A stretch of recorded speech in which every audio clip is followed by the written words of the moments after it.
Welcome to the Sharpe Club. A little bit past 9 p.m. on the East Coast. It is September 11th. Yes, it is. 22 years, is my numbers right? 22 years after that fateful day that affected America in many, many ways. And I'm so glad that you are with me this evening.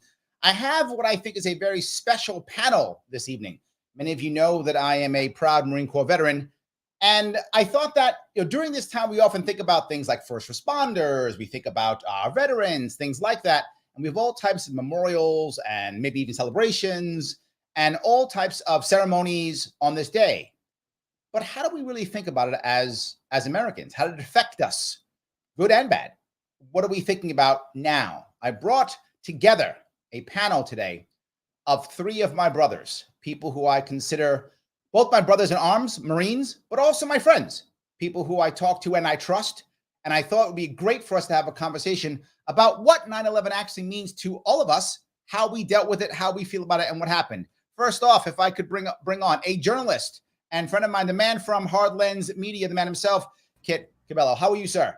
Cheers and salutations. Always good to be back on your show, my friend. Thank you for the invite. I appreciate it, of course. And now someone who has run for not just governor of New York, but also for president of the United States in the Green Party, the man himself, Howie Hawkins. How are you, sir? I'm good. How are you doing? I'm doing great. And a returning champion, the man who simply keeps coming back, the political commentator here in New York State, the man himself, Michael Vass. How are you? I'm doing well. Simplified to all, both here on the panel and across America. It's good to be with everybody. Absolutely. Thank you, guys. Look, I guess the first thing I want to bring up is I remember that day back in 2001. I still remember it vividly. I was in New York City at the time when it actually happened. And I didn't see the first plane hit. I just saw it on the news. I was getting ready to go to work and I saw it in the news. And the first thing I thought was, this is true, I thought, man, some idiot, probably some private plane fell into this. Oh, look what all the damage this guy's doing. That's the first thing I thought. I didn't think it was anything more than that when I saw the first plane, but I was intrigued, so I was watching it. And then I saw the second plane hit. And that's when I knew, oh my God, this is real. This is not some idiot. This is not something silly. This is something real. That's what I felt. And I remember my initial feeling. It was total emotion. It was total anger and rage. And I was literally prepared to call 1-800-Marines and go back in. That is how I initially felt when that happened. The day after that, days after, I was so angry. I was so upset. My patriotism kicked in completely. I fell completely in line with the mob mentality. 100% I did. And I wanted to, look, I didn't. I had a family. My wife was like, what are you, crazy? Right? But I literally thought of it. That's where I felt. I'm just curious. Did any of you feel the same way differently? How did you feel? Kit, tell me. How did you feel? Well, I'm probably the youngest here on the board at a ripe young age of 38. So I was a sophomore in high school. And what's interesting to point out is, when I was a kid, my mom would make me breakfast. And as I was getting ready to start my second year in high school, had breakfast. She wished me all the best. And when I left the house is when the initial attack happened around that time. Right. So I'm already in the school, but already they're gathering all the kids into one area. So no one's talking. We don't know what's going on. And my grandpa then comes rush. Like, this is the fastest I've ever seen him, because he actually dropped me off because we missed the bus. So he dropped me. So he then comes speeding right back to the school and says, I want my grandson. I want him up out of here. And he says, Kid, follow me. And I'm saying, Grandpa, what's going on? I'm seeing all these people leaving the buildings. I've never seen it. I lived in Chicago, being a sophomore, young kid. I'm seeing adults leaving, everyone leaving in mass. So you must have been scared. Well, I mean, yeah, I was a sophomore high school kid. I don't know what's going on. I'm in the car, and my grandpa says, Kit, we're under attack. Wow. Because he was a kid when December 7th took place in 1941. So he's seen this rodeo before. Right, exactly. Yes. And so he says, look, we're going back to the house. Your mother wants you there. She's not going to work. And more or less, I was just glued to the TV, and I'm thinking, is somebody invading? Are there really more bombardments? You know, no one knew at the time. And so as a kid, did this motivate you to join or no? It played a role, because I didn't join the Marine Corps until 2004. Mm-hmm. So, you know, again, I couldn't jump in right away. Right, sure. But it did motivate me, because I did look at the fact that my family has had history in the military. My great-grandfather on the Siberian expedition in Russia, the polar expedition. Yep. My grandpa's cousin was a Marine who survived every single campaign in the Pacific, which I don't know how he did it. Somebody was looking out for him. I don't know who. Yep. And then my father himself served in Nam. So it was all of that. And of course, there was lessons learned from everything that we saw with the aftermath of 9/11. But I remember being afraid. I remember being, you know, angry and furious, but also asking, how did this happen? We're supposed to be the biggest, baddest guy in the world. Nobody punches us. We're the heavyweight champion. Who did this and why? How could this happen? And that's how I felt. So let me go to you, Howie. How'd you feel when this happened? Well, I worked the graveyard shift, so by the time I knew what was going on, it was about 2 p.m. Oh my God, you slept through it. I slept through the initial part, but you know, they kept rerunning it on TV. And, you know, first I was wondering who did this. And I can't remember when they started pointing to Al-Qaeda, but, you know, given all the wars we've gotten into on false pretenses, I was skeptical for a minute, you know, maybe a couple of days. But once I concluded that it was Al-Qaeda and the U.S. government was fingering them, I became very worried that we were going to have total militarization. We were going off to war. Civil liberties would be restricted. So I was, you know, in the Green Party, we drafted a statement saying, you know, this should be, and we had international support. This was a crime, and the perpetrator should be brought to justice. And then over the next couple of weeks, I remember as we started bombing Afghanistan, you know, the Taliban said, stop bombing and we'll figure out how to, you know, get you Osama bin Laden. You know, we'll turn him over. And by that point, you know, the administration said, we're not negotiating. We're coming in to take you out. Even though the Taliban had nothing to do with it. We, you know, it's well documented now. And, you know, as this thing developed, you know, I learned about the Project for a New American Century, and they'd been talking for 4 years already about how they want to get rid of, you know, have regime change in Iraq. And they had a famous document, Creating Tomorrow's Dominant Force. So that was a section of their rebuilding America's defenses. You were way ahead of the curve than I was. I was still like, go get them. I was not there at all, Howie. I got there. Don't get me wrong. It took me time, but I got there. But I was not there. What that document said was it was going to take a while to remilitarize and, you know, do these regime change operations unless there was a new Pearl Harbor. And Osama bin Laden gave them what they wanted. And what he wanted was the U.S. to go into the Middle East, so, you know, he could fight the, you know, the main enemy there.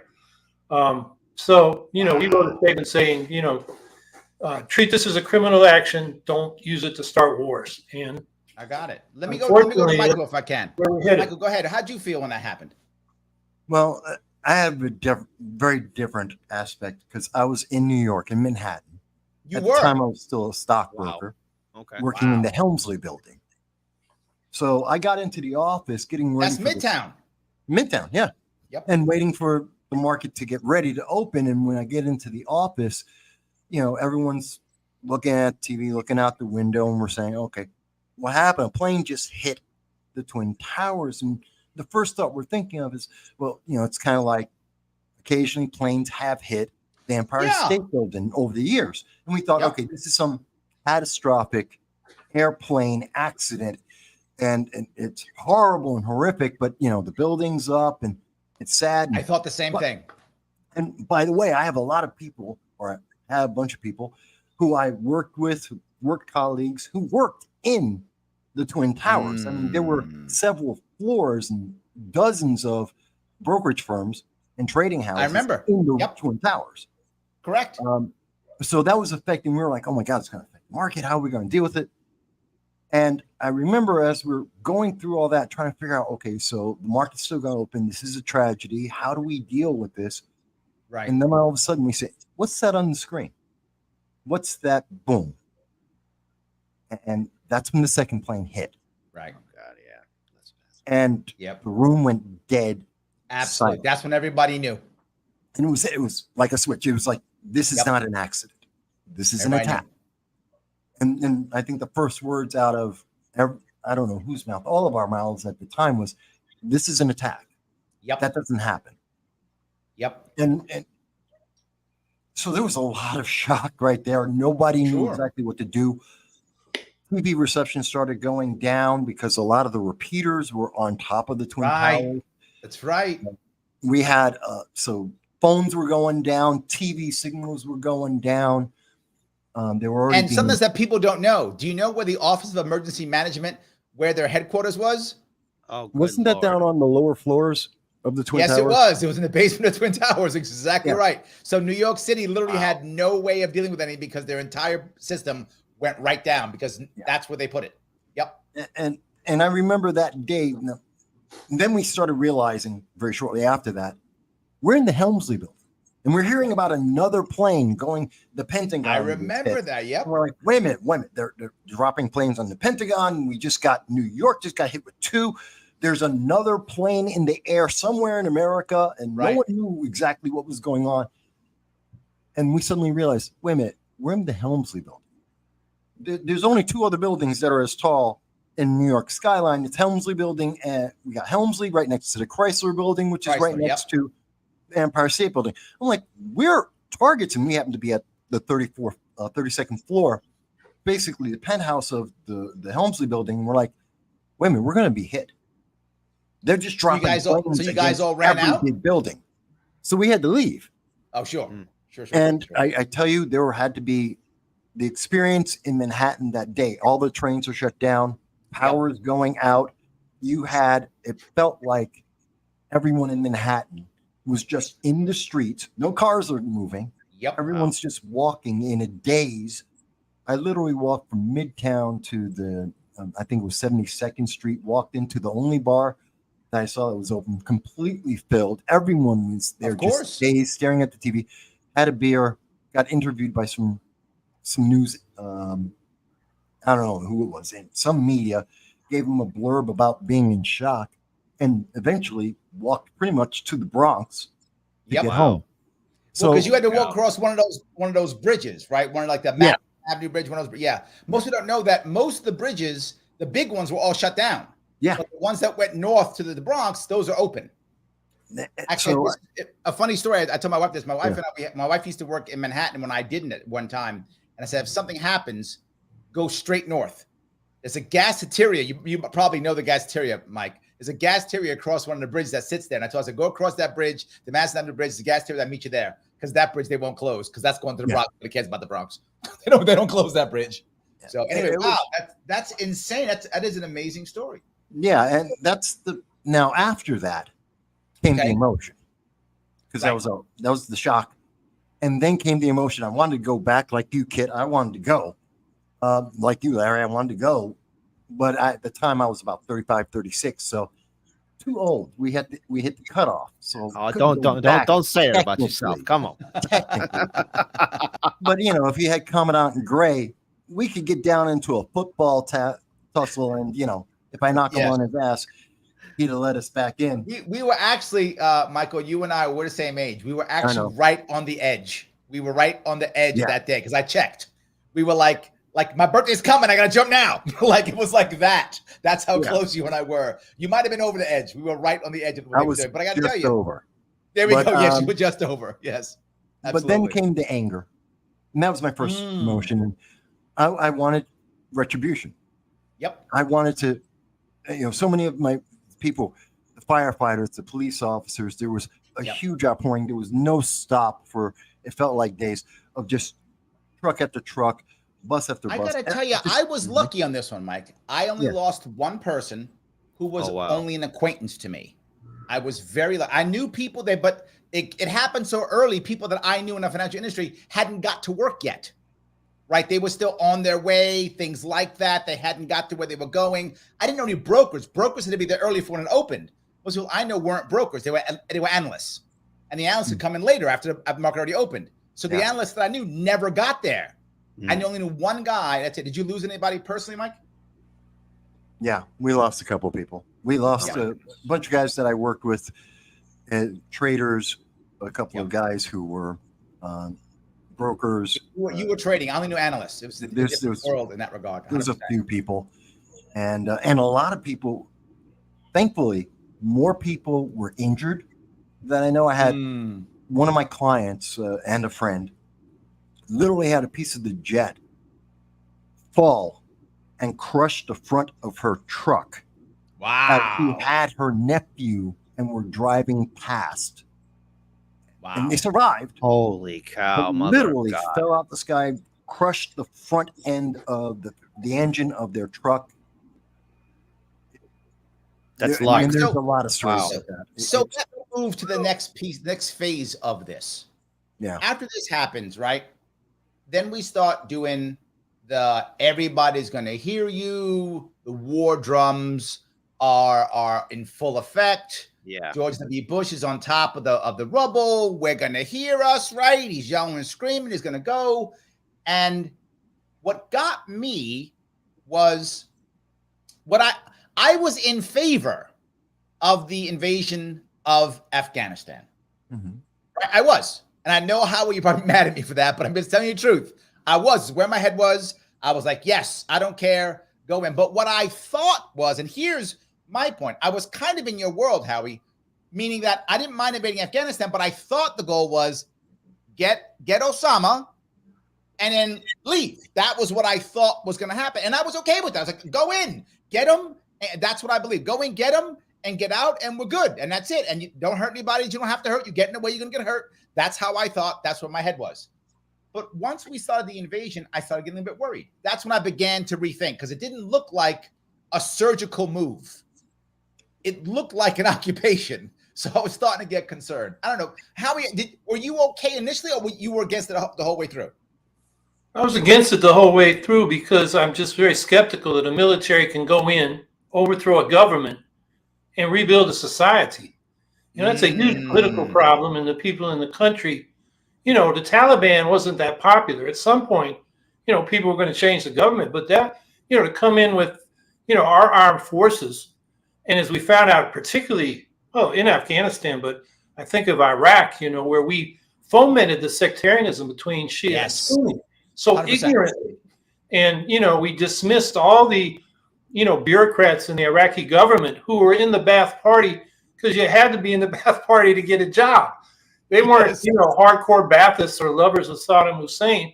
And we left a country that couldn't even, you know, administer itself. All its technical expertise was gone. So I was just very skeptical of that. And I was afraid that this would be used as an excuse because there were a lot of war hawks. You know, they've been beating the drum since Vietnam. We got to get rid of the Vietnam syndrome. And, you know, the first Gulf War kind of did that. But this was, you know, that's just what I was worried about. And I'm with you, because I was in the Marine Corps right in the 80s, right? And when I was in, most of my senior leadership was all Vietnam vets. Most of them, my senior was Vietnam vets, and they were like a dying breed as I was getting out. Right, I got out in the 90s. Right, I got in the 80s, got out in the 90s. As I was getting out, they were kind of a dying breed. But the first Gulf War, it's going to sound horrible, it was so easy that it made us feel like we could just do it again, right? I remember I was supposed to go in the second wave. There was no second wave. The war was over in 10 minutes. There was no second wave. So I never went because there was no need to go. I was training reservists. I was sending reservists over there. I was a platoon sergeant training reservists, training them to send them over there because there was no second wave. And I thought to myself, just like you, at that point, I was thinking, wait a minute. We're going to start liking war again.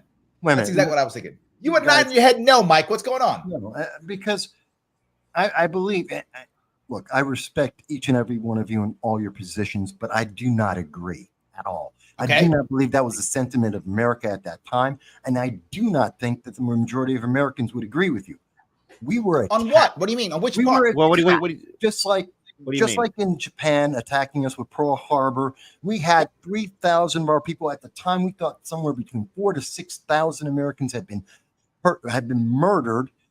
And Yep. guess what? We wanted blood. We want retaliation. We want to make a mark on the rest of the world and say, never again. You don't get to do that to our people. You don't get to do that to our soil. And it wasn't about, yes, it became political down the road. And yes, I agree. There was a bad plan in place because they didn't think it all the way through. I agree with you to that extent, but let's not minimize at that moment, at that time. We haven't talked about the consequences.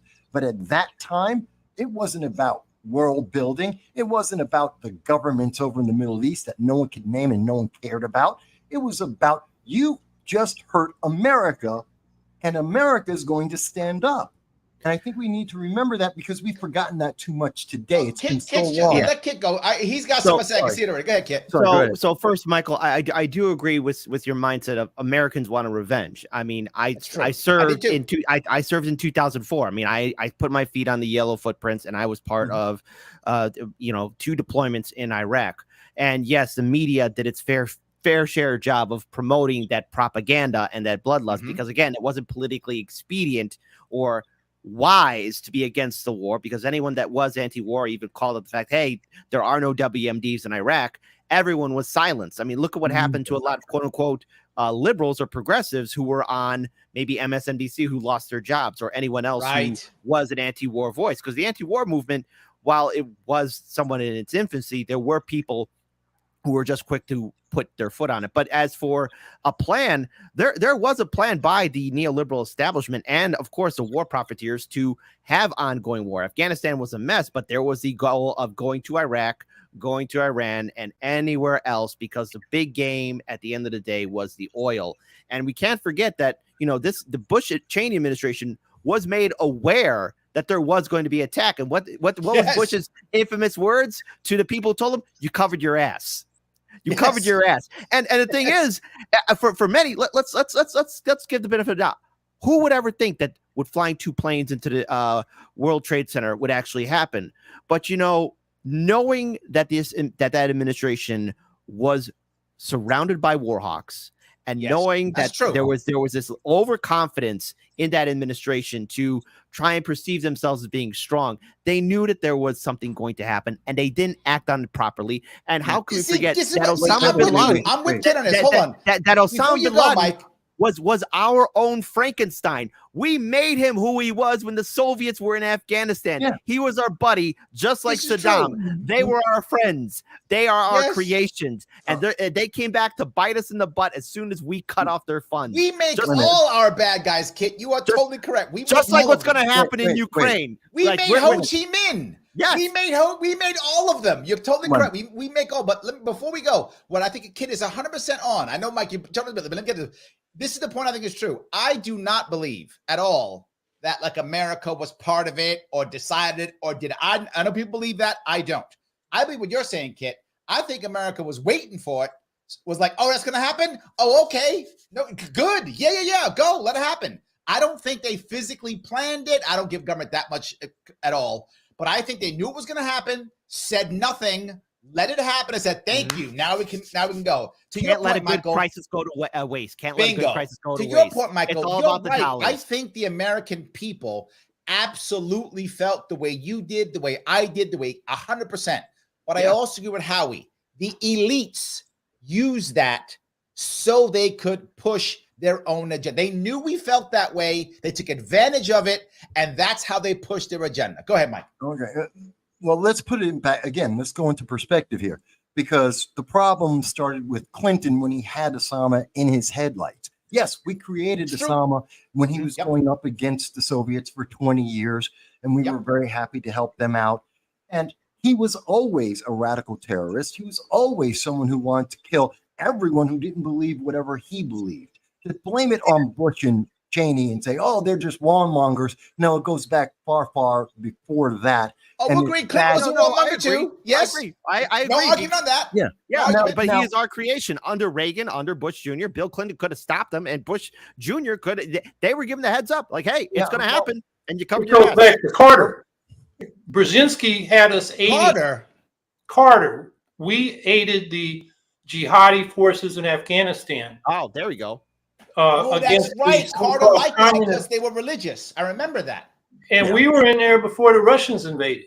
In Everyone- fact, Right. Brzezinski says I Thank provoked them in. I don't know about that, but we were there first.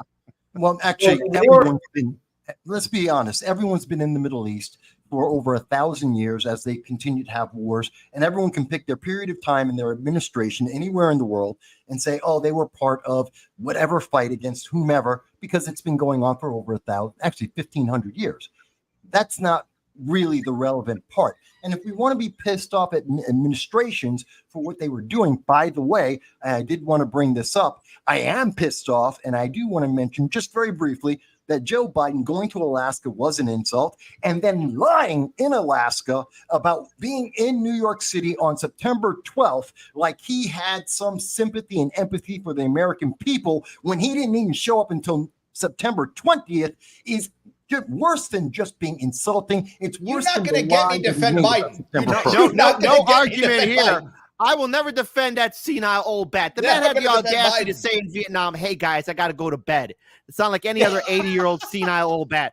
Right? Hey, there is no defender here for Biden. So, I'm not saying yeah, so- anyone's for Biden. I just there. wanted to bring up the fact that, and a lot of people aren't going to notice it because NBC and most of the major media are running with, oh, he's in Alaska and he's talking about 9/11. Well, first of all, he shouldn't be in Alaska. And second thing is, don't bring Kamala there because they are making it easy for her to transition to take over your job. But third, and the really big thing is, you're lying to the American people again, just like he lied when he said that everyone's coming home from Afghanistan and he left 5,000 people over there. I am incensed at what he has done 9/11. today. Simple. Mike, Simple. 9/11. Not.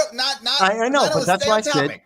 Yeah. I said I'm incensed about what he did today, and he is Yes. a absolute liar, and it needs to be mentioned, and he needs to be We're Yes. in agreement, but he's a senile old bat who doesn't deserve to be in power. So we're in Exactly. agreement here. Okay. Now- so, Absolutely. so Coming there we back go. Everybody fighting you on that. Now, Yes. coming back to the 9/11 thing, look, I do not doubt that all politicians are opportunists, and given the opportunity, and everyone we know in the military, you take the opportunities that present themselves when your enemy is weak or they have exposed themselves, and you take action on that. Yep. The fact that there are war plans out there's a war plan for everything you could possibly 100%. imagine. To say that we were waiting for this opportunity, no, Yeah. we took advantage of it, absolutely. But I What's the do not difference? believe that America is running around the world going, hey, let's set up a firecracker over here. Let's set up a Absolutely, firecracker we there. are. We're literally doing that. for a That's long literally what time. we're doing. Yes, we have. It's all been about the dollars and the resources Yes. and who we can control. I mean, the reason why we have such an extremist Islamic government in Iran is because we, in the 1950s, along with British intelligence and as well as big oil, removed the national government there and Yes. installed in the Shah, who was a dictator to his people. And the people out of desperation went to somebody, a group that would make sure that what happened to them would never happen. So that's Are the we reason talking why. about I mean, the thing is, this is all about consequence and repercussions. The United States, being a global superpower, like any other empire, has its interests at heart. And the thing is, with 9/11, the United States was waiting for, okay, who's going to take a swing at us? Because after all, where were we at in 2001? The Soviets are long gone, so we lose our bad guy. We lose our Saturday morning cartoon villain. That's Well, we got this big correct. old military. How are we going to justify the costs of it? Forever endless, meaningless wars. No, Yes, and yes. Forever I wars. I The military disagree. industrial the war profiteers need to keep that money and dollars coming in. Did and you they need their forget we bad lost guys. five? No. We lost five soldiers a couple years back in Mali. Yeah. Why were we in Mali? And now all of a sudden there's a coup in Mali. What? Oh, what a coincidence that is. I'm sure we had nothing to do with that. Come on, we have setting fires across the entire globe. We always doing that stuff. We should stop setting fires. It is very easy to look backwards in time, to rewrite history, again, like Biden's doing right now, rewriting history to see things in a different perspective that matches a political agenda or a political ideology or objective. I do not believe at that time, nor today, do I think it's yes, we are opportunists. We will take advantage. And as the superpower, and yes, we are an empire, which is not a bad thing. It is a horrible thing to be an empire. I am bringing you on. When I win anything, I am bringing you on, Michael, as my communication director. That was such spinning. You spun so much. I got dizzy over here. You were spinning so much. There's nothing wrong with America being an empire. And there is. Look at the grave of the Roman Empire and their forever wars. The Mongol Empire. And look at how we've improved society with the Romans. I hope we could do as well. Under their end. No, we better hope we never end up like the Imperium of Rome. We better hope we never end up like all these empires of old. Right, let's move on to the biggest piece. Hold on, guys. Okay. Howie was talking about it. Howie was talking about the idea that he was worried, way ahead of me. Yeah. That he was worried that we were going to use this to take away civil liberties. Absolutely. And man, was he right. Yeah. And I got to tell you, when the Patriot Act got passed, when I first heard them talking about it, I wasn't that upset initially. I was like, oh, okay, this will be okay. That's what I thought initially. Then when I started looking at it, I'm like, whoa. I thought we had a constitution. I thought we had a constitution. Okay, maybe I'm wrong. We don't have one. And as it just went down the road, that really for me was when I was like, okay, something's wrong. Mm-hmm. Right? Something's wrong. Patriot Act really for me was like, okay, that literally was like I'm done. This is a bad idea. At that point, I was telling people that we actually lost, that Osama bin Laden won. Once Patriot Act was in play, I was like, Osama wins. Because his goal was to take away our freedom, and he did it. He won. He wanted to beat us, and he did it. And what bothers me is we still have it now. Yeah.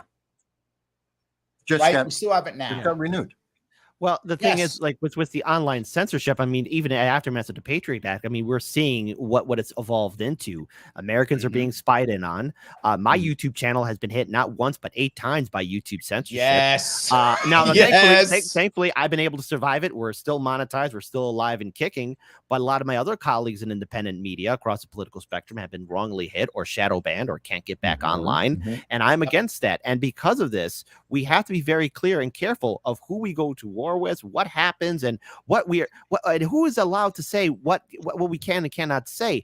I am all for free speech in the First Amendment, but this country, in our Constitution, the First Amendment is being dismissed by both political parties because Wall Street, the big banks, corporations, and military-industrial complex are all in line to make sure that people follow an agenda. And because of the aftermath of 9/11, we created an environment where the bad guys can finally say, hey, look, these Americans gave up their liberty. They don't believe in a single thing they say. And we 100%. Fell for it because we let our anger and our passions get the better of us. And we let our politicians lead us into this disaster. And our media played that role. And whistleblowers are still being censored. Now, I got to be careful because I won't say their names, but whistleblowers. Yes. Both Democrat and Republican presidential administrations have been silenced, and the press has gone along with that too. And that is the decay of our republic. And becoming that way, we lose who we are. And then for all the veterans who fight, sorry, can I just finish this here? Go. For all the veterans or military personnel who put on the uniform and serve this country, it means that for the long run, we're helping out these business people, these war profiteers, these corrupt politicians, kill the very thing that we're supposed to be fighting for. And the thing is, what happens to the veterans? What happens to these service members? We get screwed over too by our political system, discarded. And the press says nothing either. So we got to protect free speech because it's so important, because if we lose it, then what was this whole shindig all about? I gotta go even further than this.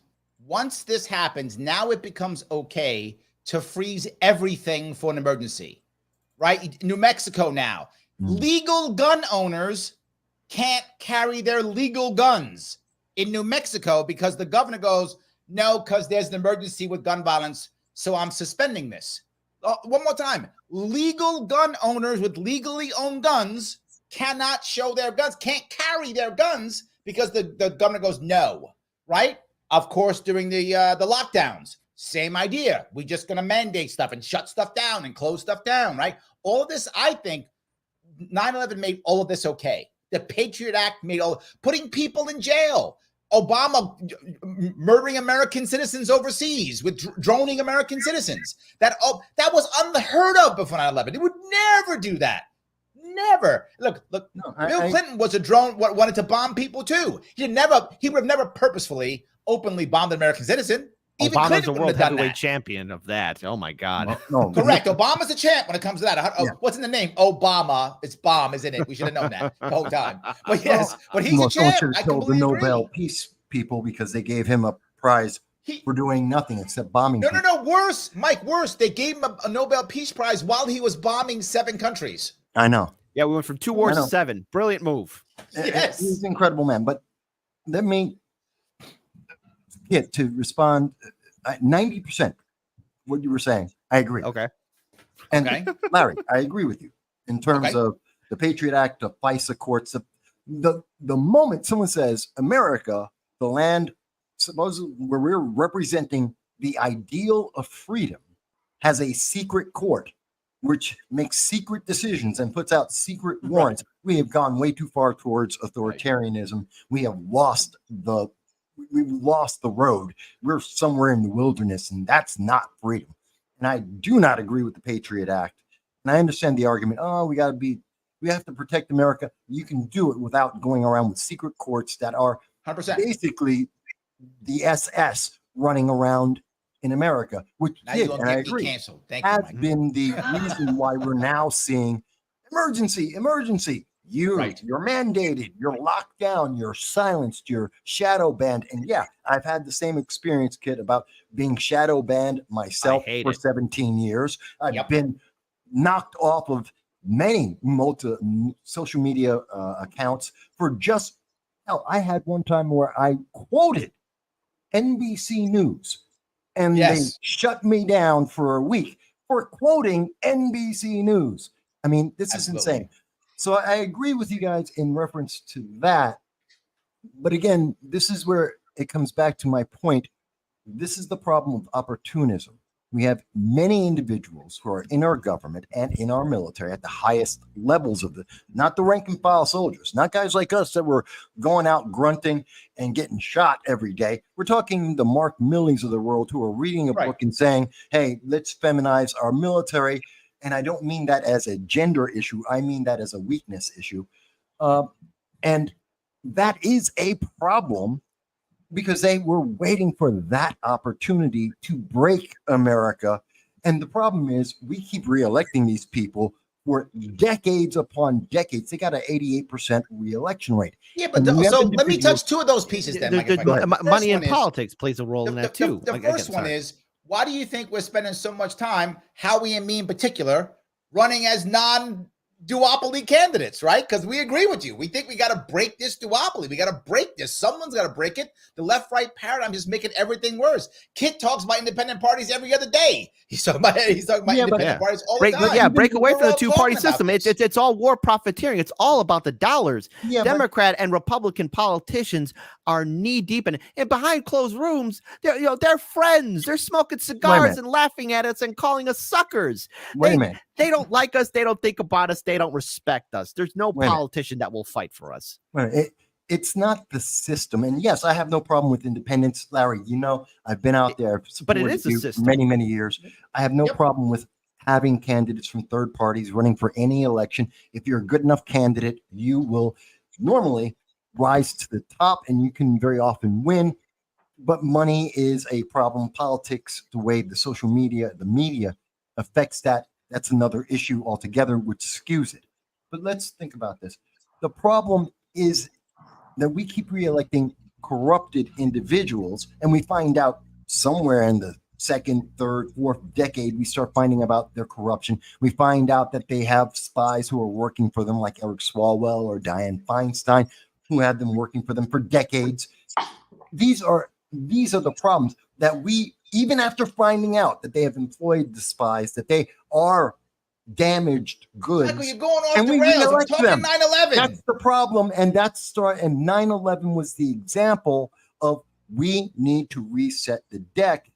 But they took advantage of the fact that we rightly Yes, but when it came to wanted to have that, there was retribution. literally one person who didn't support war. One. Was it Barbara Boxer, right? That was right. Was it her? No. It was Barbara Lee. Barbara Lee. Thank you. Barbara Barbara Lee. Lee. Thank you. Barbara Lee. She was the only one. Everybody else Rand was like, Paul. send him off No, the Ron wall. Paul. Send him off to war. Send him off to war. She was No, the Ron only Paul. one who was against Ron that. Paul. Ron Paul too. Hold on, he's got a point. No, Ron no, Paul. Ron Paul did not.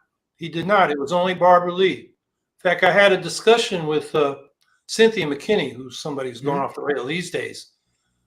She and Dennis Kucinich and Barbara Lee had a discussion with Ron Dellums. And they said, we don't want to vote for this, but our constituency, I mean, Michael's right. The people wanted war. They wanted, they wanted to hit back, even if they hit the wrong people. And Dellums told them, vote your district. So Kucinich and McKinney voted for it. And Barbara Lee, I don't know how much was her district, even in Berkeley, where she's from, you know, there was a lot of pro-war sentiment, but she was the only one. And that was the authorization to use military force. Right. Which we're still trying to get rid of. It's still being invoked to, you know, go every which way. You know, any country, we can say it's terrorists, they're jihadis, we're going to intervene, which usually creates more jihadis. So how are we going to fix this? I mean, wait a minute. I just want to. How are we going to get past this? Well, we need a multi-party inclusive democracy where parties like the Greens and the Libertarians, who are anti-militarist, have a seat at the table, which will require ranked choice voting and proportional representation in legislatures. That will change the whole nature of the debate, because more than money, and even more than media. I mean, I was totally blanked out running for president. Not just by corporate media, but by most of the progressive media that was anybody but Trump. So they were for Biden, and they didn't want people to even know I existed. I remember. But even more than those two factors is the fact that when you come to a close election, people are afraid of wasting their vote or splitting the, if you're on the Green side, the center-left vote, on the Libertarian side, the center-right vote, and your worst enemy will get elected. And that dynamic is the worst thing for independent parties.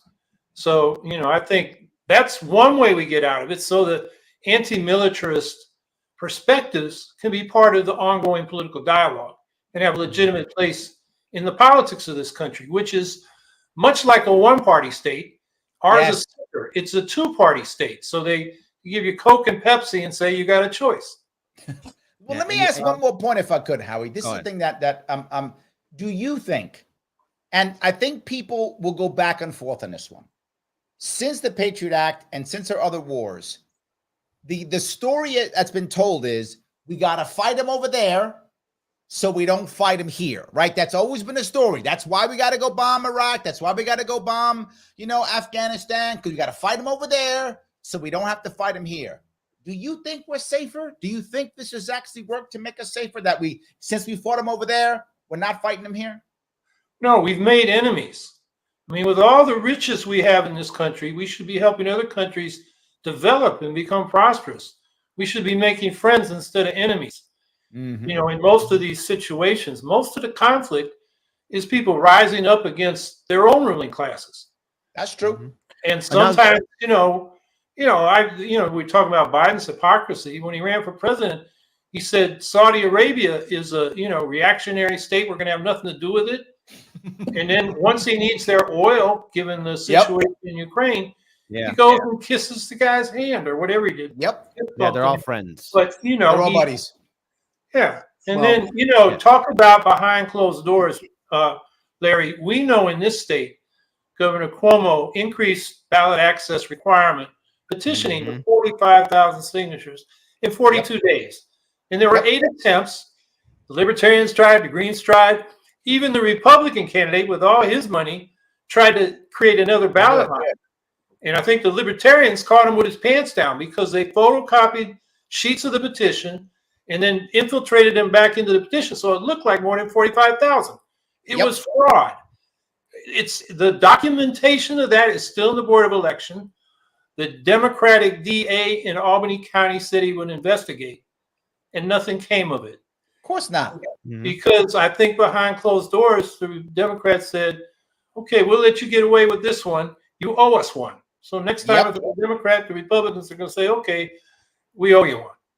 Yes. We're not safe. Okay. We're not safe at all. Here's the thing. Not only have we made enemies abroad, but the American people have been made the second enemy by the political establishment. By calling it out, we're getting our phones spied in on, our emails being checked in by our own government and institutions who our politicians give a green light to.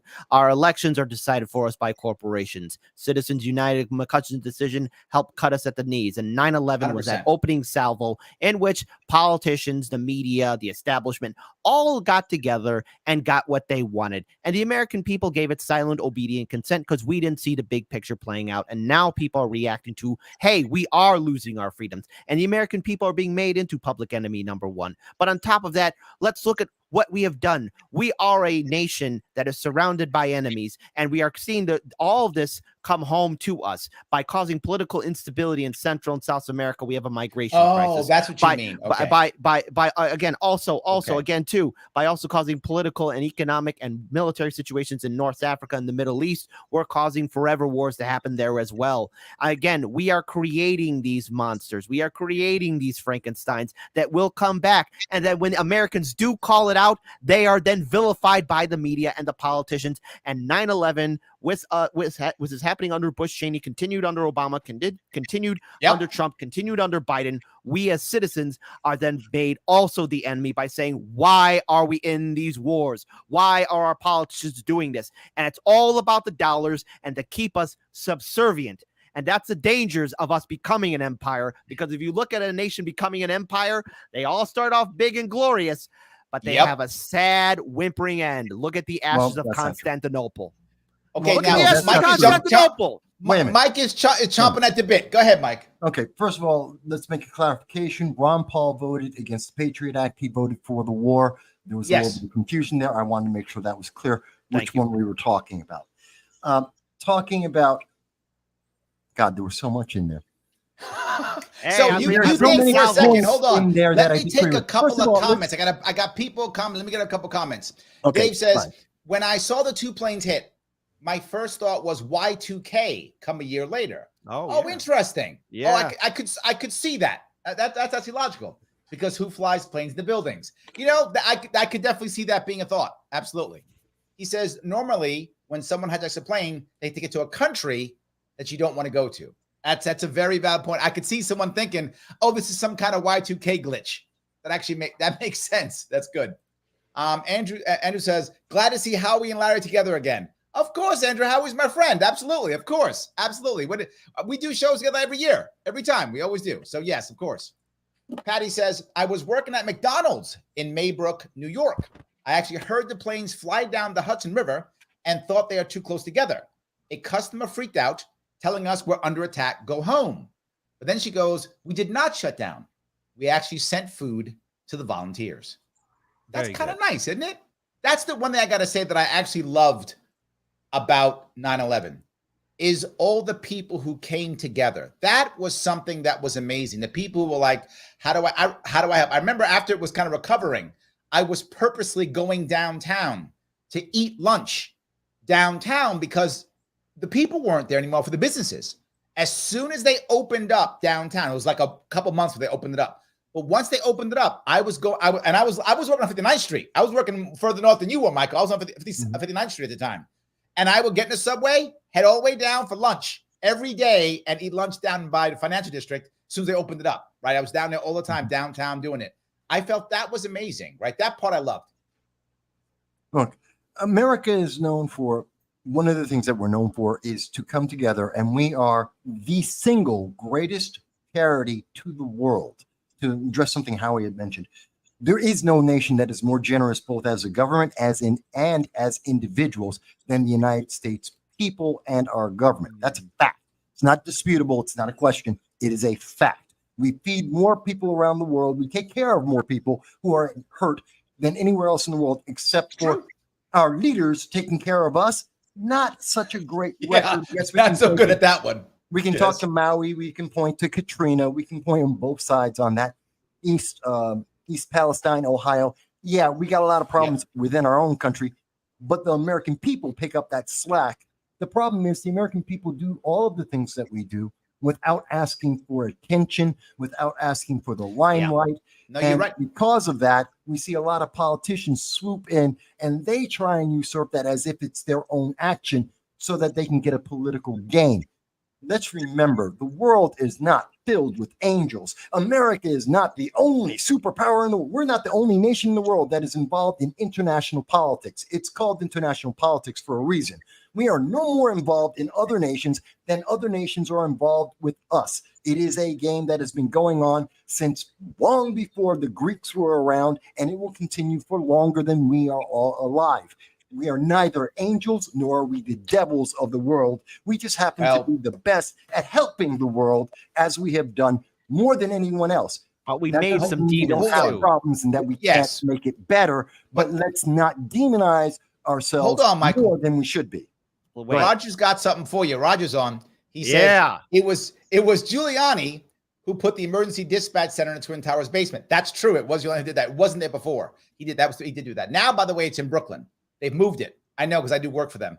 I do trainings for a lot of the city agencies, and they've moved it to Brooklyn. But anyway, he says, "Boss, you were a stockbroker. Now I understand why you have the views you have." Got it. That's the part that made me laugh.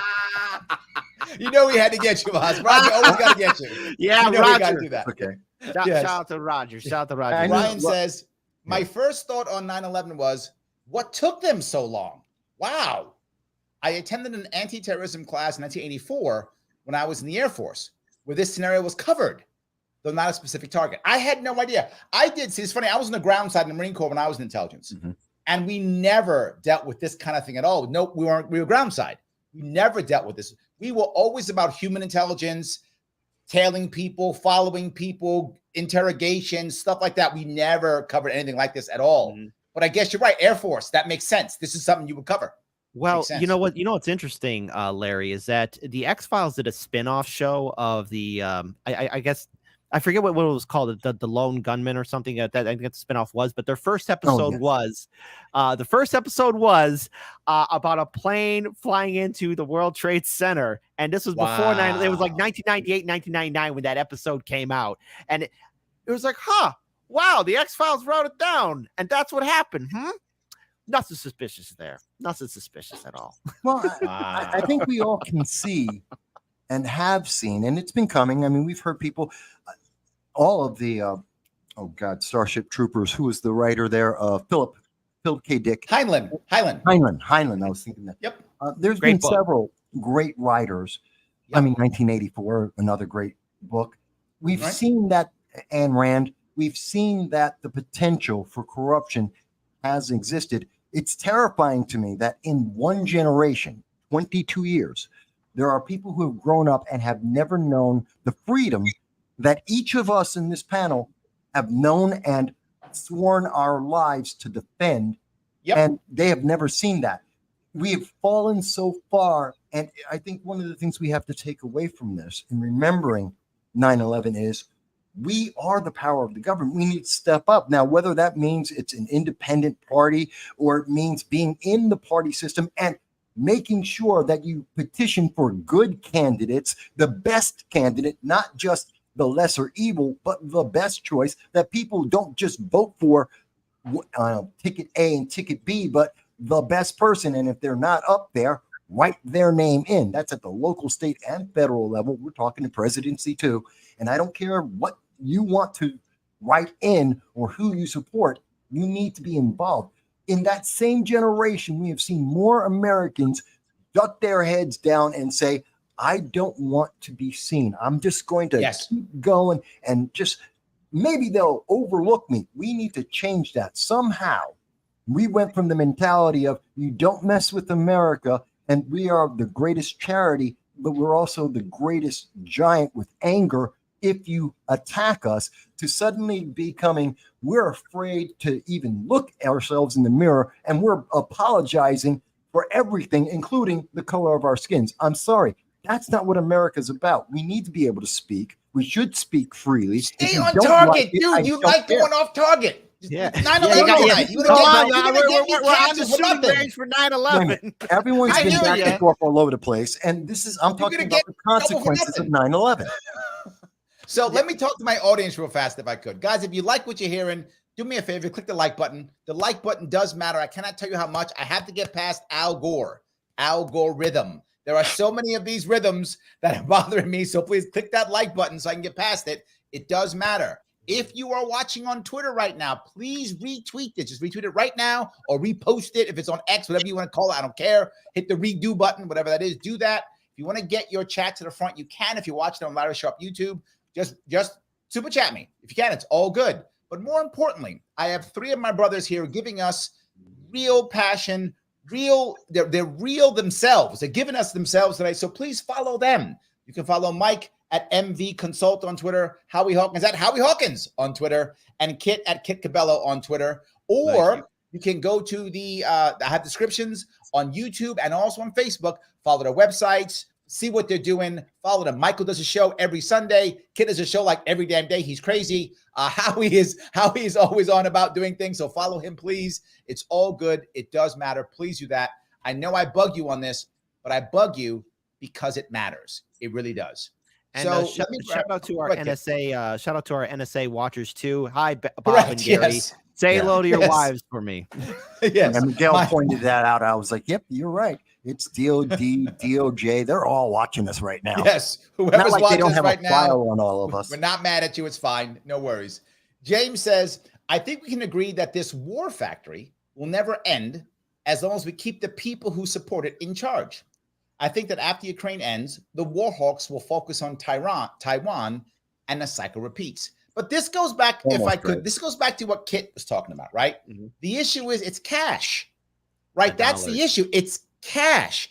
I don't believe, and maybe you guys tell me I'm wrong, I don't believe the vast majority of these politicians who bought the war machine actually want to kill people. I think they're apathetic. They just don't care. If they get their money and people die, okay. They get their money, people don't die, okay. They don't care either way. But this is they get their cash this way. But not just that. There's a thing that some people, you guys in the panel, I'm sure know, but some people listening may not know. And that is when we give foreign aid, we're going to give foreign aid to X country. We give them $50 billion, whatever the number is. 10 billion, I'm making this up for sake of argument, guys. 10 billion goes to local warlords or local people, goes to their own individual corrupt people. 40 billion comes back to us because they buy weapons with it. So 40 billion becomes a jobs program for us. And then 10 billion, they bribes their own people. That's foreign aid. How do they make money? How do they get fed? This is to Mike's point. They get fed because we send them food. That's not part of the billions of dollars. We literally send them food. USAID, which is like a CIA front, they send food over there, and that's how they get all their agents in there to make sure they can now, keep the government on our side. So I think he's right. Well, James is right on a part of what he's talking about, but we're not understanding, and most people don't understand the geopolitical situation. We are currently in the situation where we are about to have 3 simultaneous wars, not World War III, 3 simultaneous wars. This is, in effect, a consequence of 9/11, as well as what happened in Afghanistan in 2021. But we are seeing currently the logistics phase of a war that I believe will start in 2028. We've already seen the first phase of that with Ukraine versus Russia. That's the one region, that's the European region. We're looking at Southeast Asia currently militarizing, and they have targets. Look at Japan. They're building their first military since 1945, $500 billion, $500 billion, $500 million that they're spending on that to get that done by 2028 because China's going into Taiwan. That has nothing to do with American money. That has nothing to do with oil. That has nothing to do with American politics. That's something that China wants to do. And we have Iran in the Middle East who hates America. They hate the communists in America. They hate the democratic socialists. They hate the middle of America. They hate the Republicans and the conservatives. They want everyone in the world to die that doesn't believe whatever the Ayatollah says. And they will work with anyone in the world. So hold on. Wait a second. Mike, let me give all of that. Hold on. Let's assume that you are correct on all 3 of those for a moment. Let's assume you're correct. They would invade Taiwan. They're going to invade Iraq or Iran, whatever. They're going to invade Ukraine, all that. And America's going to be involved in all of it. What if, it's a serious question, what if we just said, okay, we're not going to be involved. And we're going to let China we can make. we're going to let China make if we said that, do you think for a moment, if we actually said that, do you believe that Taiwan would go, great, let's fight a war against China? Or do you think they negotiate something? No, they're not going to stand a chance. They're part of China. I didn't say they would win. They'll fight. They will lose. The Taiwanese,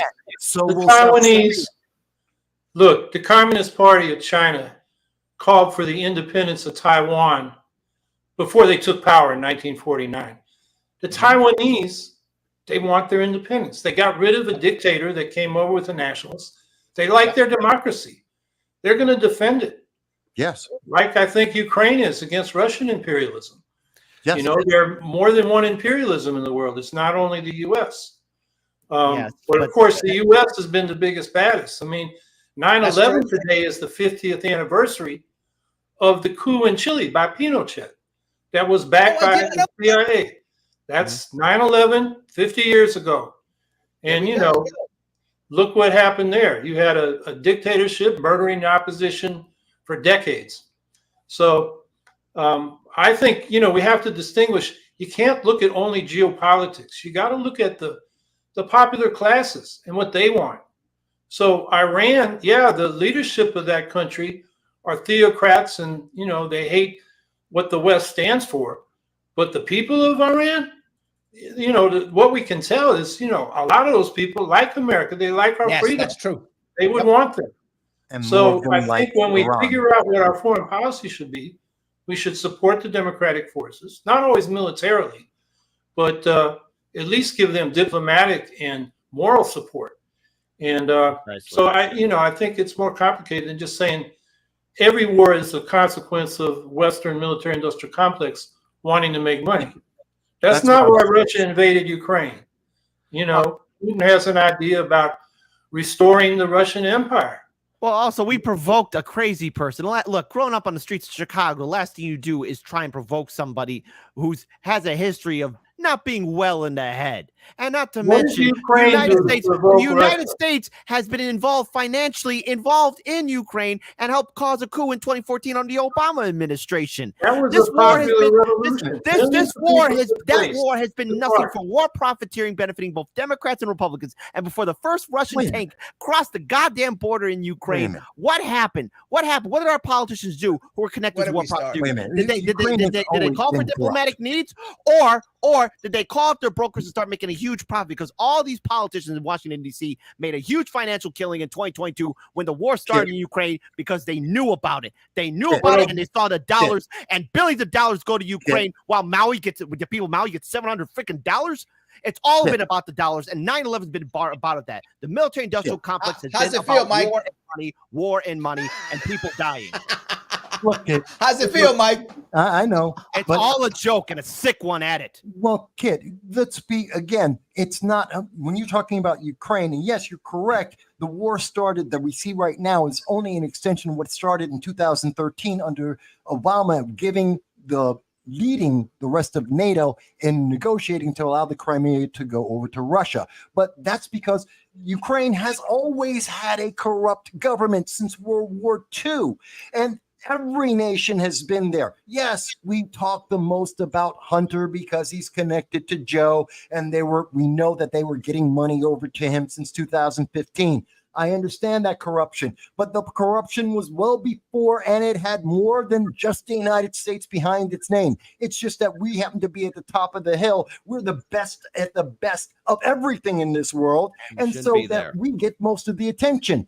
That's not to say that this was about America and what's happening in the Ukraine. It's about what happened between historically what's been happening with Russia and the Ukraine going back about 200 years. But it does involve America because of Russiagate, because of 9/11, because of Russiagate, and also people who have Putin derangement syndrome too.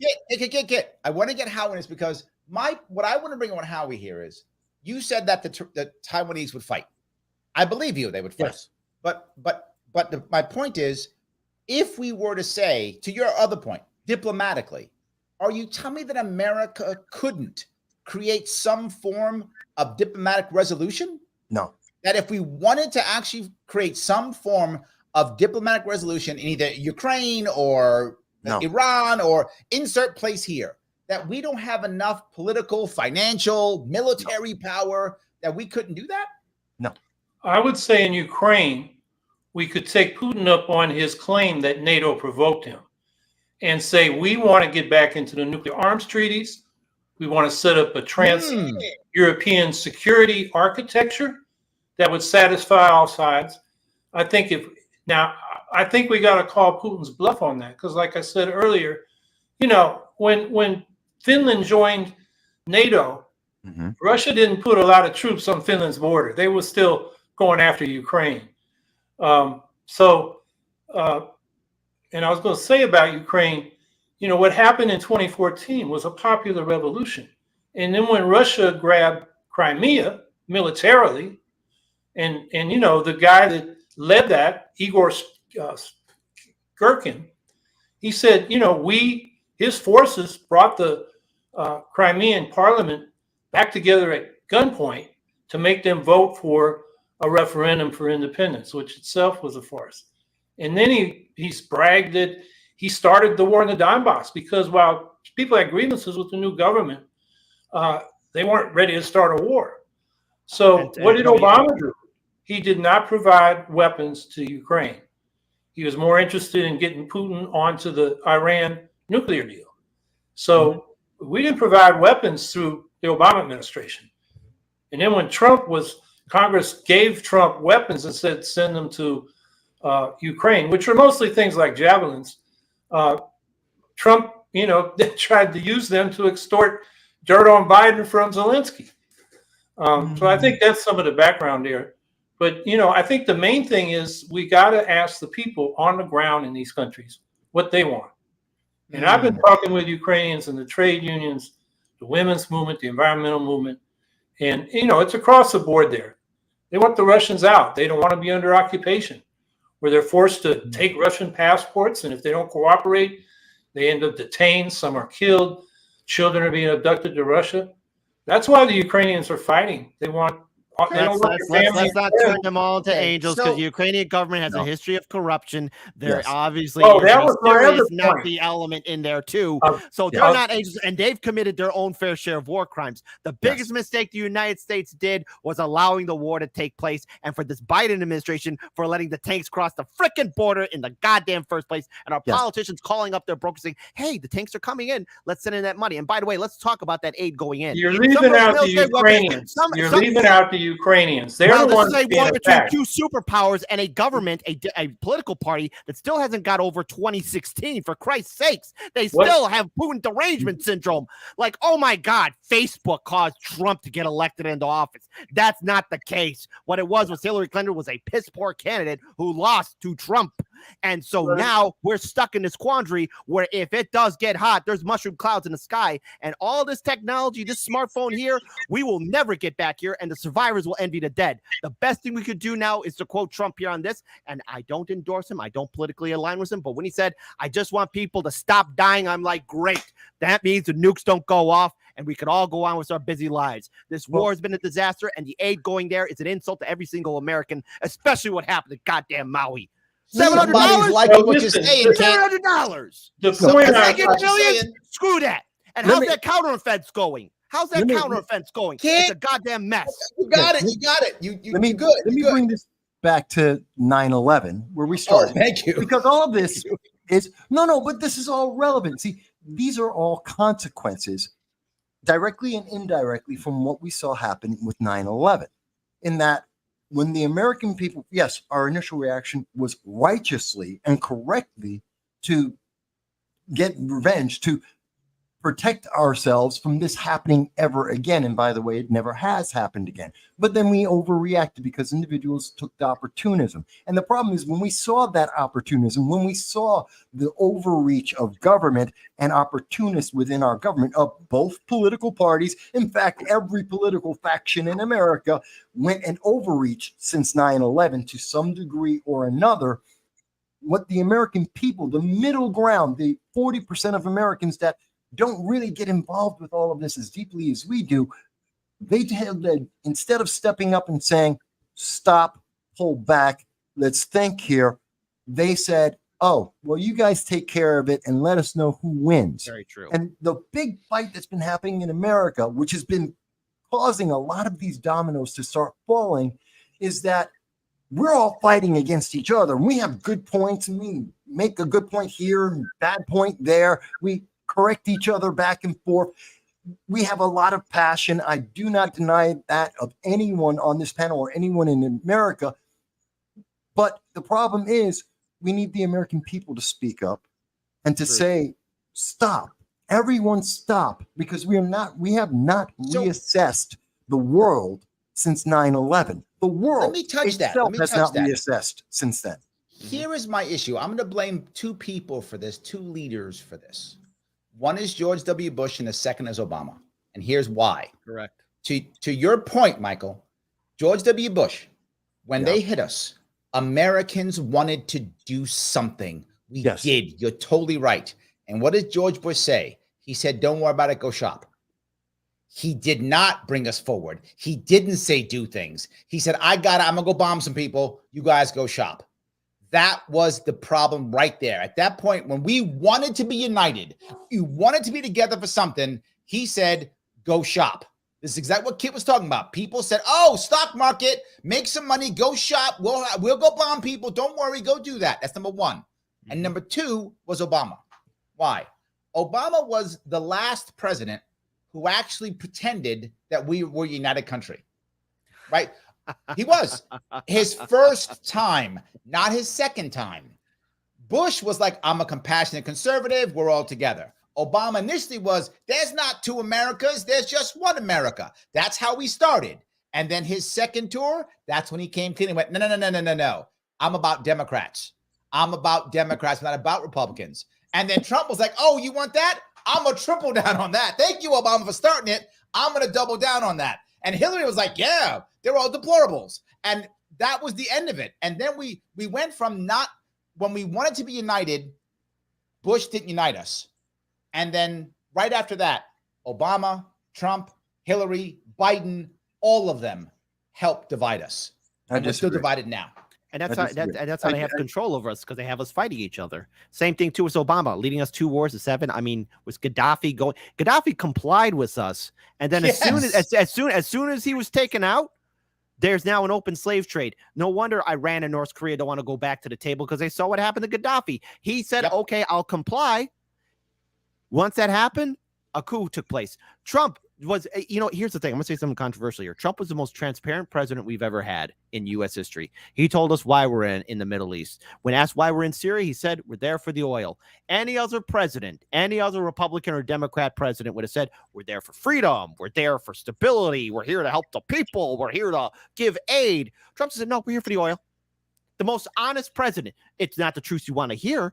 But hell, that's the reason why we were in Iraq and Afghanistan. It was all about the resources and the dollars, not about freedom, not about 9/11 or justice. Now, of course, the American people were enraged with the aftermath of 9/11, but every single war since 9/11 was about money, and more money. It was all about the dollars, all about resources. I want to bring up, but you bring this up, Kit, right? This is the part that gets me. I'm shifting a little bit till today now. That makes sense. We talked a lot about on the way, but today. And I'm going to say something. You said unpopular opinion. I'm going to say an unpopular opinion too. I hate the Freedom Tower.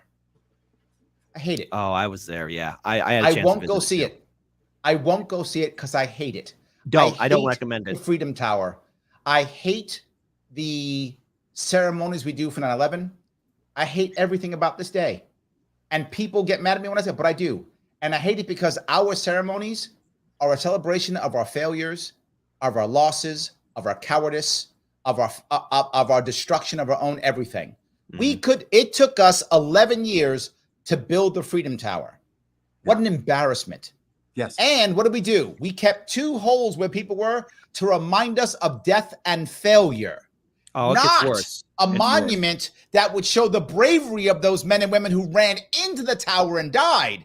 That we should be proud of. That we should have a monument to every day of the week. That's impressive. No, But the wait a minute. people who I- died wait a minute. reminded of that. I got a can't salt in the wound stand for it. for you too. In 2014, I was there with my stepfather and my mother to visit New York City. I was just there on vacation, and I went there because I wanted to see the Ghostbuster Firehouse originally, right? Oh, but that's the okay, yes. the 9/11 memorial was there too. It's like, let's go check Right. it out. We were there, and my mother started crying, and I'm asking, Mom, what's wrong? She says, look at all the people, and everyone was doing a selfie.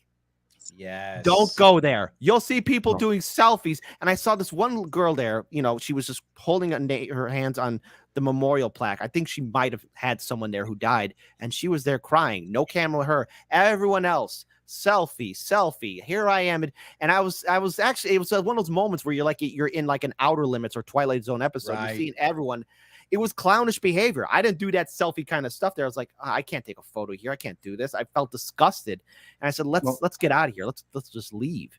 That's how disgusting, just people's actions there. Like they're there to celebrate and dance and make a photo. Look, Go ahead, Larry, Mike. there's an aspect of what you said and what you're saying, Kit, as well, that I agree with. Look, first of all, I think we shouldn't have built a tower. We should have left a hole.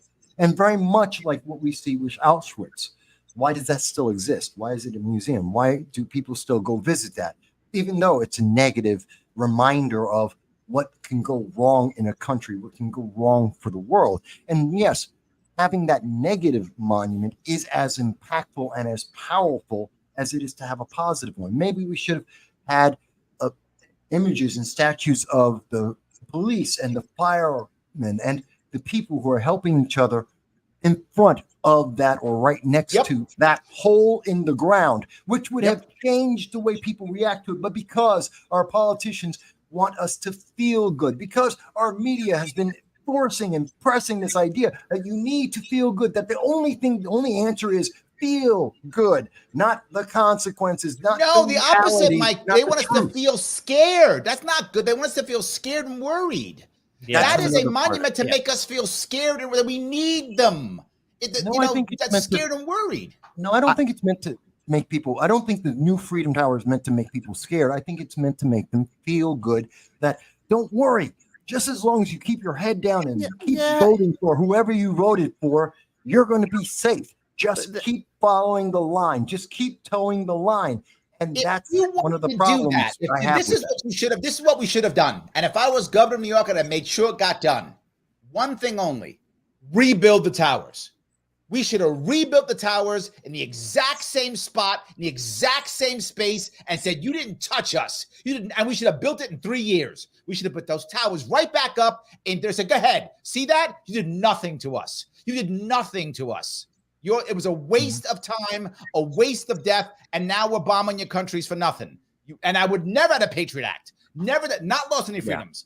Again. Lose no freedoms, build those two towers right back up again, and teach them this doesn't work. What we taught them is this works.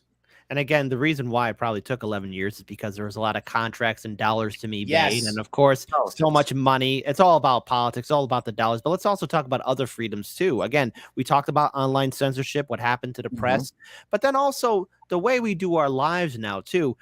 Again, this is complete. This is a nothing burger, gentlemen. And maybe this is how I feel about it. And you guys are more familiar than I do, but I'm probably the last generation to remember this. When you used to see your loved one go off into the terminal and see the plane fly off. Remember when we used to do that? Yeah. Remember that was like the final closure. And now look at the clown situation that we're now in airports. I get it, security. I understand it. But something else was taken away, and that is the soul. That is who we are as individuals and as people. We don't have security with the TSA. The TSA of course we don't. Embarrassingly bad. TSA was the cancer of 9/11. Thank you, TSA. The TSA literally commits more crimes than they solve. Literally. There are more fail to stop crimes. Yes, they're stopping it, exactly. So how do you feel about this day? Do you think the Freedom Tower is good? Do you like these ceremonies? Do you like these things? I haven't really seen the Freedom Tower. I'm up in Syracuse, so I'm down in the city. I've seen it from a distance. I haven't really thought about it. I'm not so much a monument and ceremony guy. What I am concerned on 9/11 is that we don't look critically as how the hell did we get into these, forever wars? And, because it's sort of a celebration of, blind militarism. I mean, I'm not a pacifist. There's a time when, for example, I think we should give the Ukrainians weapons so they can defend themselves. But most of what we're doing is starting wars or backing coups, or AFRICOM is got military relations with almost every African country, and we're engaged in all kinds of skirmishes with jihadi forces who come out of their big grief is poverty and the corruption of their own governments. Yeah, it's the true. religious side of it is secondary in a lot of those conflicts. And all we know to do, we're like a carpenter with a hammer. Everything's a nail. And, we need diplomacy. We need real economic aid, not the kind of corrupt aid you were talking about, Larry. And yeah, there's a place for the military, but we way overemphasize it. And on 9/11, it's like the jets flying over every damn football game. That didn't happen before 9/11. It's glorifying militarism and making it the solution to a lot of problems for which it's the wrong tool. Right. Let me grab a super chat if I could. Yeah. From the Lunatic Libertarian. Hey. Thanks for the $10. Appreciate it. He says, I've told people for years, just wait until the soldiers kick your doors. You won't operate outside the systems that control you. You won't be until we stop participating that it will change. Yes and no, right? I mean, I do think we have to change what we're doing, but I'm someone who does not want violence or aggression in America. I want us to solve our problems with the ballot box. As hard as that is, and I know it is hard, they have set systems up to stop us, but I still think in the long run, going through the ballot box is the right answer. And the example I will always give is, India. I bring up Gandhi. When the Brits were fighting in World War I, a lot of Indians wanted to go against the Brits and fight. When the Brits were fighting in World War II, a lot of Indians wanted to fight against the Brits and throw them out. And Gandhi was like, we got to leave friends. We don't want to leave enemies. We want this to end peacefully. And I think he was right. I think that was a better end for India, to end peacefully, for the occupation to end peacefully. And I think we want to end this duopoly, end this military-industrial complex, end this one-party system peacefully through the ballot box and not through violence. I just feel like if we go through another set of violence, it's not going to be good for this country at all.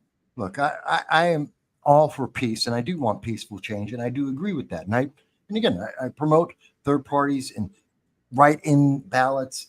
I agree with a lot of all of that.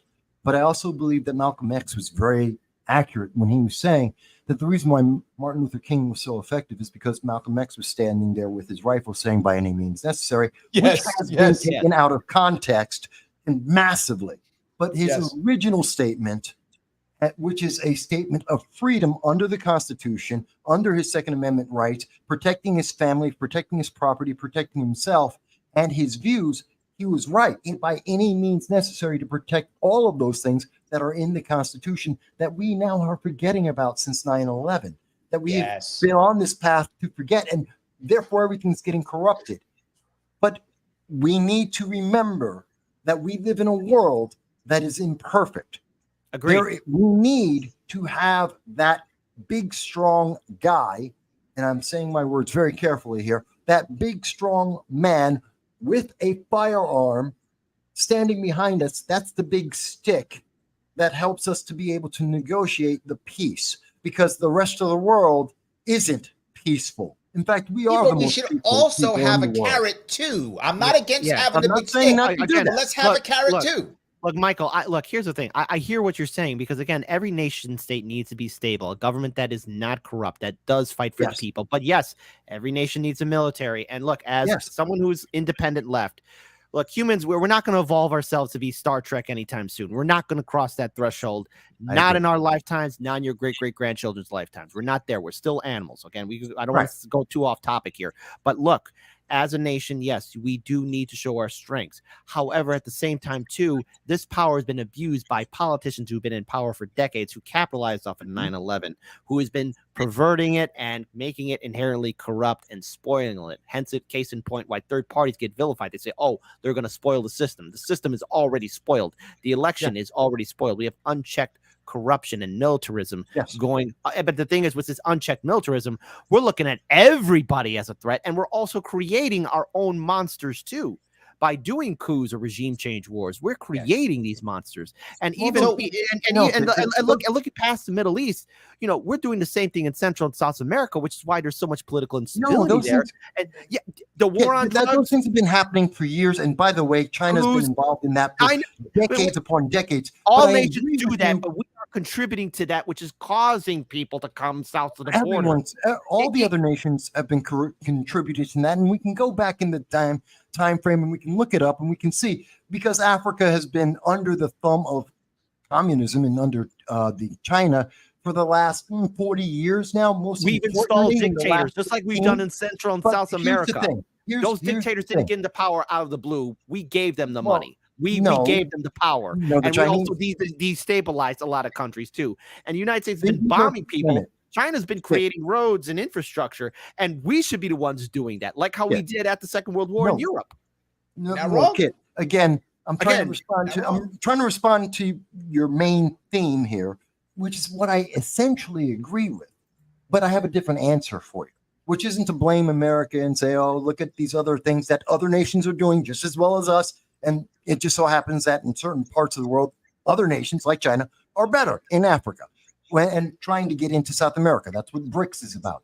But what I think is essentially correct there is, yes, we do need to get rid of the corruption, which requires the American people to do what we haven't done since probably the 1990s at the latest. We need people to be involved. They need to speak up. It needs to be more. We should be all. Screw the algorithm. The algorithm should not be controlling the way people see media. It should not be allowing our politicians to go out and lie. And yes, I'm bringing it back to what happened today, because it is 9/11. And we have a leader in America, Joe Biden, lying to the American people. It isn't even a question. Even NBC News has admitted it. They buried to the choir on this one, Mike. We agree. But wait, I'm not talking to you guys. I'm talking to the American people. That this was unacceptable by any president of any political party, except since 9/11, because we stopped. The American people as a mass stopped saying anything. There should be a massive outrage, and it should be the number one story in America right now. The only thing people should be talking about, besides remembering 9/11 and saying, how can we prevent that in the future and help the world to move forward? And by the way, we need to ostracize, we need to admonish Joe Biden, because you lied to the American people. That doesn't help us improve the rest of the world. Until we start doing that, we got a problem. He's an incumbent president, and he's got like 3 people running against him. So he is getting out of it. He is. But hold on, before we go there, I do want to. Someone asked about everybody here, and I want to make sure we know. If you want to follow the 3 gentlemen here, please follow them on Twitter if you would. Mike at MV Consult, Howie Hawkins at Howie Hawkins, and Kit at Kit Cabello, or head over to either my YouTube page or to my Facebook page, and all the details are right there. You can follow them, check out what they're doing. Please do it if you can. I want to grab a bunch more comments. I mean, a lot of comments, but before I do that, Kit, please tell me what you are doing. How can people find you? What are you doing before I grab comments? Go ahead. All right. Well, first of all, I'll be interviewing another libertarian candidate for tomorrow morning's show. So tune in with Lars Mapstead, who will be joining us. Heartlands Media is live every Monday through Friday at 9 a.m. Central on YouTube, Rockfin, Rumble, and Kick. And we have our show on Can TV as well. I'll also be interviewing comedian Chrissy Marr, as well as musician Jesse Jett of Indie News Left. So tune in for this week. And besides all that, in case it wasn't brought up, I served in the Marine Corps. My unit was 4th MEB Anti-Terrorism Battalion, and we were in response. I know maybe it's late in the live stream to talk about, but our sigil was in reference to 9/11, the Pentagon, the field in Pennsylvania, and the 2 towers. So that was my unit, 4th MEB Anti-Terrorism Battalion, Alpha Company. I was part of 2nd Platoon. So good times. I did 2 tours in Iraq. First tour was in Baghdad. I was living in Saddam Hussein's basement. So I was a millennial living in a basement before it was cool, right? And then my second tour was in some backwater station called Ashraf. And that's where we found out when Saddam passed away. And I was like, never had a chance to thank him when I was hanging out in his crib. There we go. That's great. Michael, tell us what you're doing. Well, we have, I just mentioned it in the chat. No Sound Bites Allowed is not just me on Twitter, but also it's my YouTube Rumble channel. It's every Sunday. I do a live stream, usually somewhere between 3 to 6 hours of talking with the rest of the world and taking comments and phone calls about everything, all the little things that most people miss throughout the week and how it's affecting us all. Plus, not only that, we're starting a new thing with Larry, as a matter of fact, this Wednesday, September 13th at 12 p.m. noon. We're going to be having a channel where it's going to be a liberal, a libertarian, and of course, a conservative Republican. That would be me. And the libertarian, of course, is Larry. And Charlotte Burnett is our liberal, talking about book burning. And this will be a weekly series, we hope. And we hope people will come and check that out as we do pretty much what we're doing here today with everybody. Maybe a little more toned down, but same idea of hashing out the ideas and trying to get to the best solution possible. Appreciate it. Howie, tell us what you're doing. Well, I'm working on basically 3 areas. One is Ukraine Solidarity Network, where we're working with trade unions and progressive social movements in Ukraine to amplify their voices in their struggle. As one of the Ukrainian socialists puts it, they're fighting Russian tanks and Western banks. So they have a two-front struggle. Second thing is I'm trying to get our state legislators to introduce a fair ballot access law so we can get back on the ballot. And that's a high priority. And the other thing I do every week is a podcast called Green Socialist Notes, which started during my presidential campaign as a question and answer thing. And it just never stopped. You know, people keep coming. So I have guests sometimes, and sometimes I just answer questions. So those are probably the 3 things I'm most involved in. There we go. Awesome. I appreciate that. Let me grab, if I could, Marcos. Marcos says, I feel everything you are saying. I live in the projects a few blocks from Freedom Tower and Wall Street. Freedom Tower is shameful. It's not just me, guys. A lot of people feel the same way. I think it's I'll never go back there. No, I think we all agree with you on that one. Yeah. Different ways of agreeing, but yeah, we all agree. Absolutely. Miguel goes, back in the day when food was included with your plane ticket. About when you used to go back. Yes. God, I remember that. More than just peanuts. Absolutely. Yes. Snork Y2K says, we used to help people take their baggage to the plane. Back in the day. Yes, I do remember that. If you see some of the old 70s or 80s movies, you'll see people like go right to where the bye, right when they're leaving. Absolutely. 100%. That's absolutely crazy, but it's absolutely true. Yes. So Roger did it again. So Grace says, Roger, what happened, Mike? Roger did it again. We'll get to him. Right. Okay. Grace says, Bush power. said, go to the mall literally. Yes, I remember that. Yes, absolutely. I remember, then that always bothered me.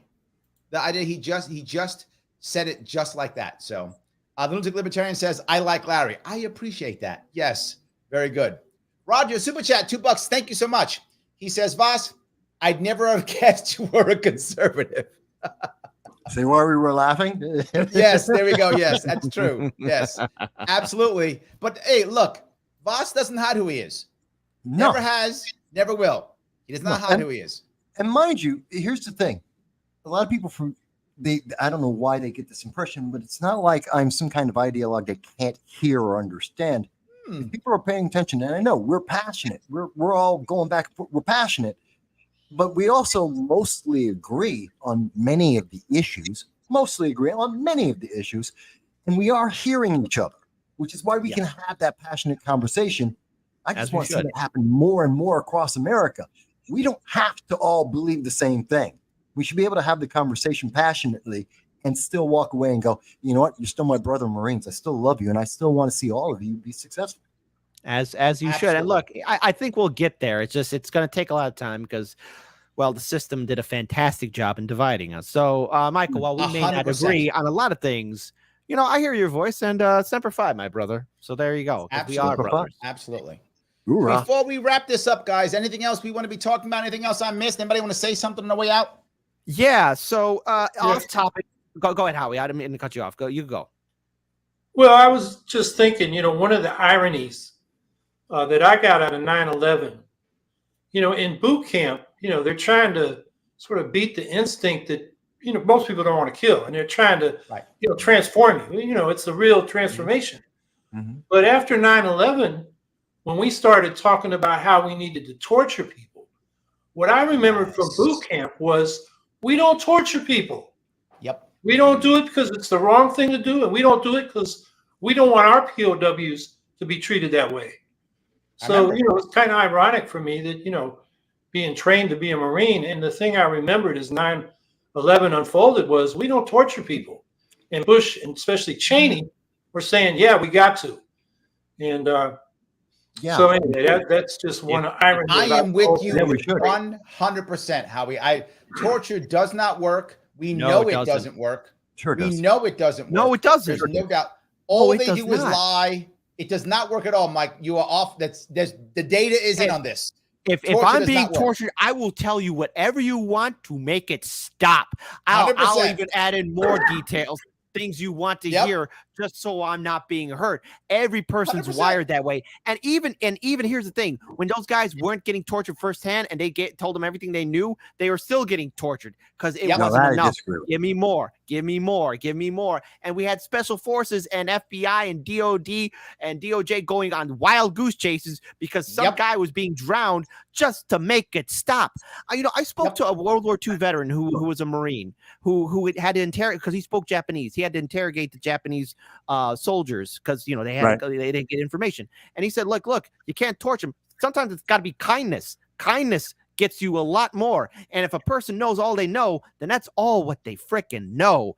And by beating the snot out of them, what if you got some low-ranking dude who was just there, wrong place, wrong time, and he'll tell you what you want to hear. He will tell you everything you want to hear. I have spent time in intelligence, and Kit, you know this too. The way you get people to talk is not through torture. It is through psychological conversation. That is exactly how you do it. Many people many people today would define that as torture as well. Nobody would. Nobody would. About having a full tool belt and applying that properly to all the places that it should be applied. It shouldn't be happening. Here's the biggest thing. It shouldn't be happening on black sites behind people's backs that we only find about after this fact. You know what? You want to torture them because you need to torture Obama's right-hand man, Osama's right-hand man to find out where he was. You meant that. Yeah. No, I didn't. Listen, if we capture Osama's right-hand guy, NSA, he's joking. And he wants to, and we need to do that because there's going to be an imminent attack, a nuclear attack, a chemical weapons attack on American citizens. I'm against, in general, the principle. No. Hold on. Let me touch this piece. I hear this argument all the time. No. Here's the reality.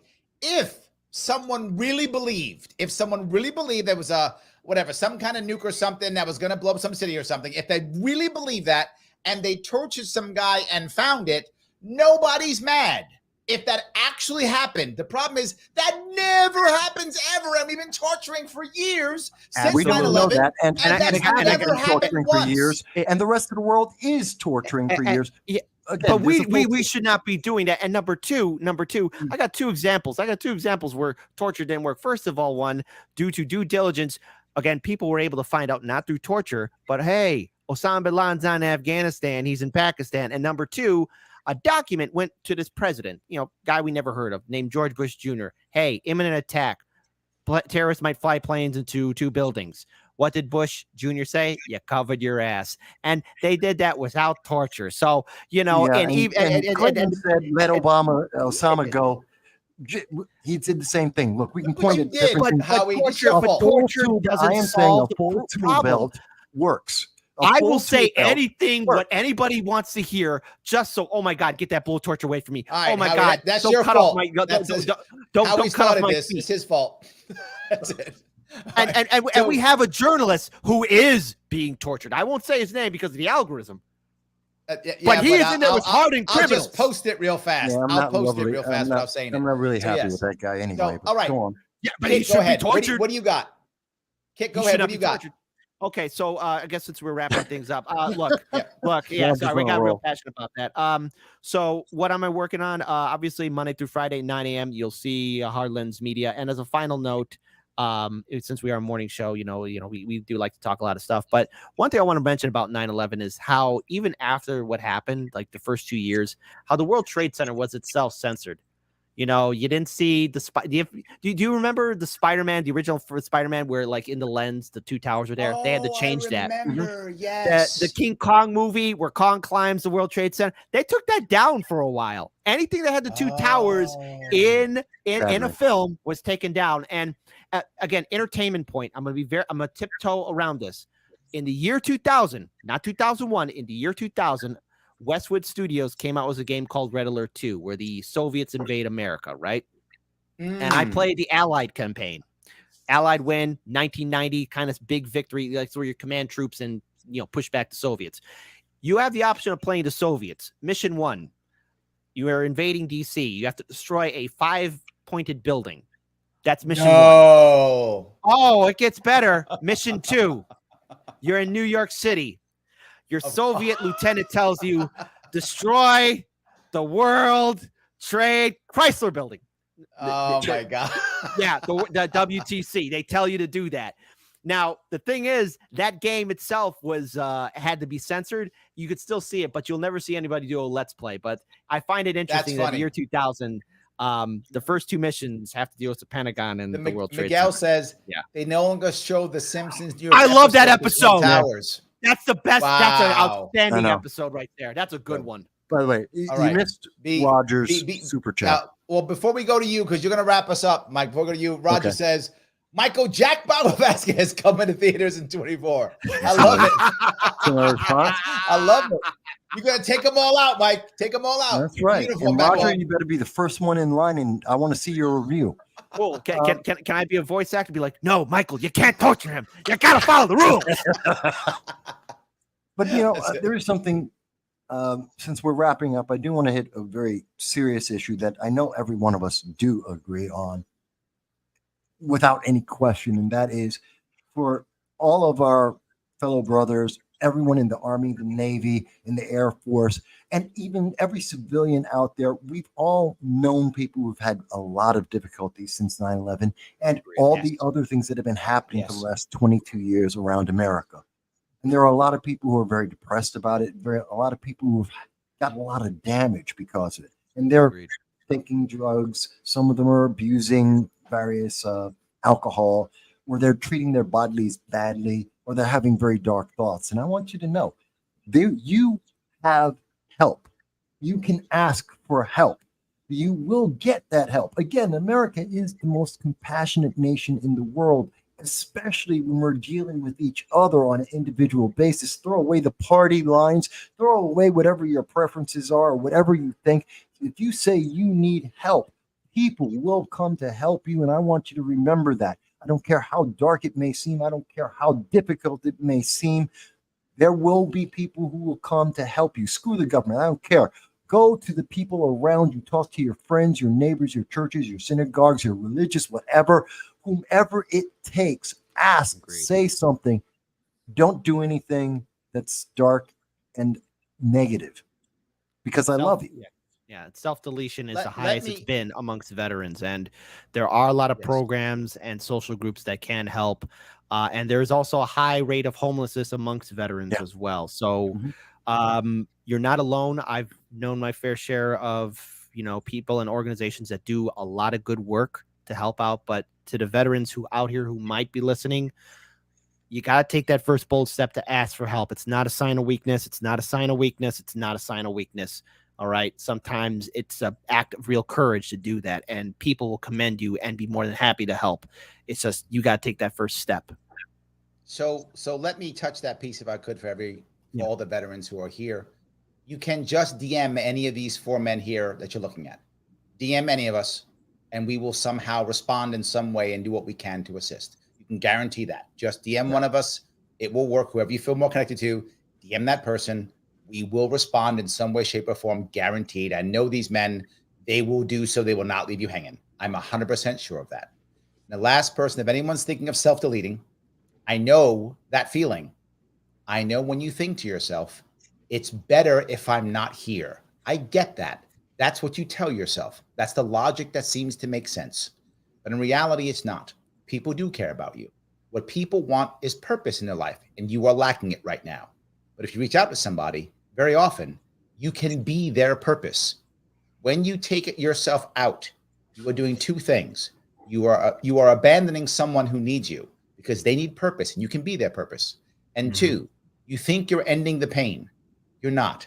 You're transferring it on to the people who love you. If you want to think that someone is cowardice, leaving is cowardice. Asking for help and pushing through your pain, that's brave. That's what we need. Truth. Agreed. I hope that was good for everybody today. I appreciate all three of you coming. Everybody for watching. Thank you so much for your time, for watching us today. I will be back on tomorrow at 1 o'clock. Kit will be on tomorrow at 9 p.m. Central. Me and Mike together will be on Wednesday at noon. 9 a.m. Central. 9 9 a.m. 9 a.m. Central, yes. 9 a.m. I'm a morning show. I will